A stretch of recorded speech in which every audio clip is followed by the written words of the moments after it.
40 years since the quarry closed. It's not difficult to recall all the industry and the community spirit and the prosperity that it's brought to this area. But one, of course, must never forget the suffering and the sickness that also came in its wake.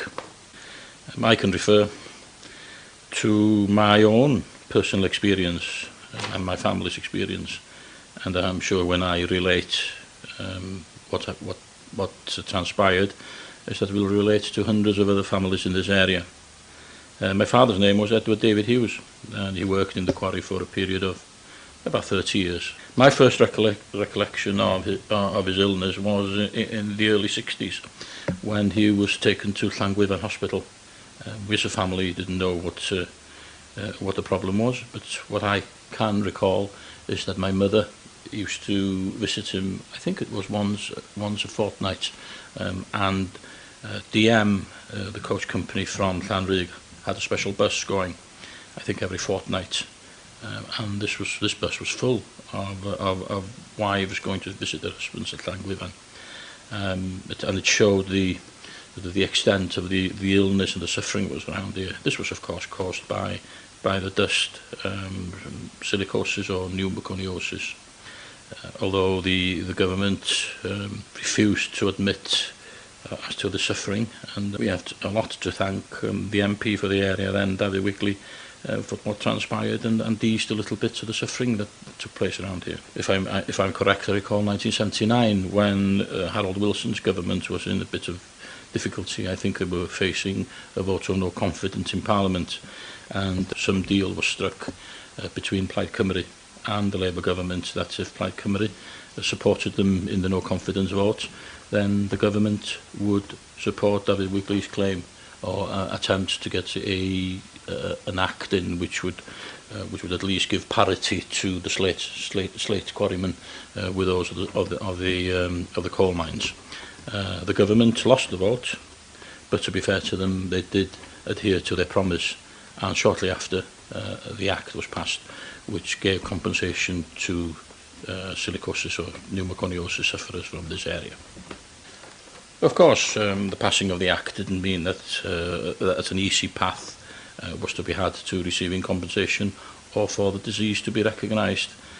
I recall that in the 70s and early 80s, my father made several attempts to get his disease recognised, and all ended in failure.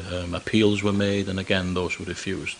And my father was rushed to Walton Hospital, and I think this was in 1991. And we were called to see the consultant, and he said that my father was suffering from severe silicosis. He had the x-rays to prove it, and that we should go home and make an immediate application to the board again, and referring to several x-ray numbers. About a month after, we hadn't received anything back from I think it was Swansea. So I phoned them up, and they said, oh yes, we made inquiries and the x-rays are not available, they've been lost at Walton. So I immediately phoned the consultant at Walton, and he said, no, we haven't had any application from the board. Get back to them, refer to me, and these are the x-rays, and they're here waiting for them. Shortly after, my father was released from hospital, and within a very short period of time, he was allowed aboard at home. The medical deputation that came to my parents' home was headed by Professor Lee from Manchester Medical College. I recall after the examination, when he was leaving the house, he said, I'm awfully sorry that it's taken so long for this to take place and for your father's disease to be recognised. Of course, my father's reply was, what's the good of this money when I can't do anything with it? He had 4 years after that. He passed away in 1995 at the age of 75 years. When we look around us today, this area looks quite prosperous. It's a very nice place to live. It's given us a lot. The quarry really has given us a lot. And one must never forget that underneath perhaps the sheen of prosperity, the suffering still continues for some, and we must never forget that.